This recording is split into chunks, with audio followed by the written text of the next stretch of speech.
A lot of us fall back into our old stories, and a lot of us carry forward stories from the yesteryears and the shame and the blame that is associated with it. And many of us also know that there's possibility to rise above it, to get outside the norm, to live in an authentic way that may not look what society or what our family or cultures are saying should do, but finally feels whole and more peaceful to us.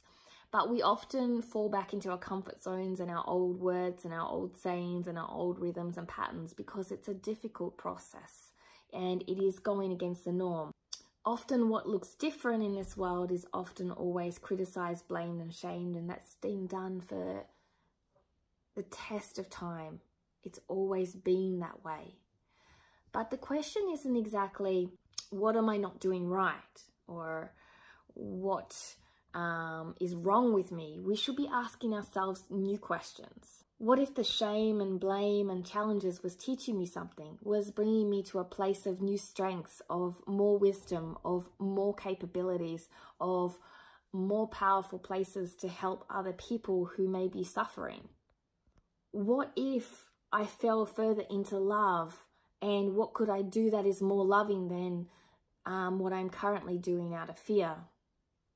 What if there was no exact right or wrong or good or bad person or should do, shouldn't do, and there was just leaning in with compassion, love and kindness and respect to all those around us, including ourselves? What if we seek different answers? What if we ask different questions? What if we seek to shine rather than seek to change who we are because it's not good enough, but seek to embody who we are and also enhance the things that we are to make us a better person, rather than take away the things that we aren't or take away the things that aren't good enough? What if we just choose to shine and to be better and to grow with love? You see, all those stories we read of the histories and even the writings in the cave, they're someone's stories told, and they've been changed over test of time, even to the point where once upon a time cancer was a death wish and a death sentence, shall we say, is probably the best word. And now, today, because people challenge the status quo of science, of what we believed was possible with humans to be able to fight illness, people no longer have a death sentence with cancer. There are people now surviving more than ever. Of course, there are some that are also not, but once upon a time, it was simply a death sentence. You have cancer, you will die. But then now the world is ever evolving, and that truth is no longer the truth of today's society. And often we still carry some of those old truths, but they no longer reside in today's society when we live our own truth. Like, the way my body curves matters. If I'm beautiful matters. How many likes I have on social media matters. These will all make my life better, which is totally untrue truths, but we carry them, and most of us know that. We carry these truths because we fall back into our comfort zones and our old sayings, because it's hard to break old patterns. It takes time, it takes awareness, it takes mindfulness, but we can. The thing is, all those stories you've heard of incredible people doing amazing things in history, you're one of those people right now. Because in 100 years, 200 years, someone's going to read our stories. And you're the person holding the pen, holding the fingers on the keyboard, holding the chalk, holding the stone on the rock. You're the one that's writing the story right now. You're the one writing history right now, just like those people that we read about. And they didn't know they were holding the pen to history. They didn't know they were writing something that people are going to be like, oh my God, wow, amazing, inspirational. They were just telling their story, their truth, writing.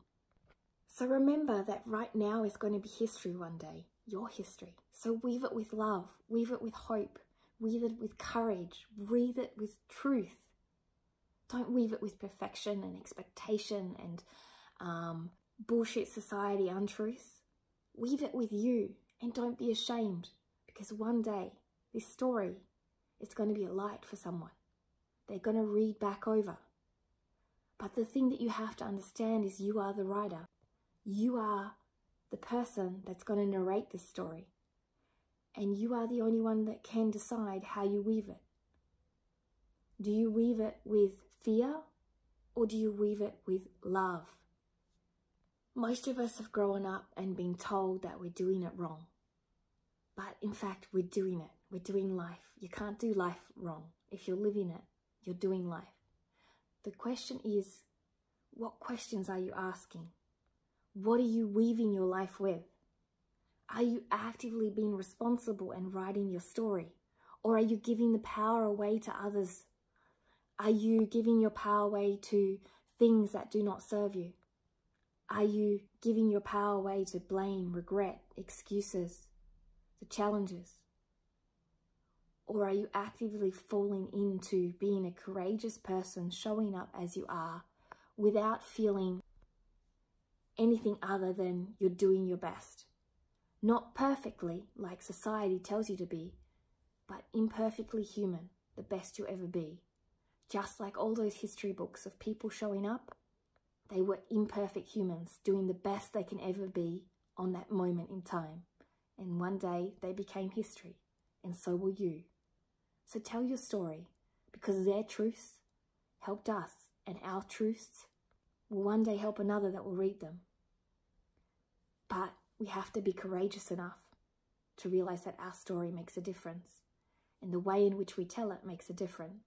So weave it with love instead of fear. Weave it with courage instead of shame and blame. Weave it with vulnerability instead of perfection. But most importantly, weave it with you.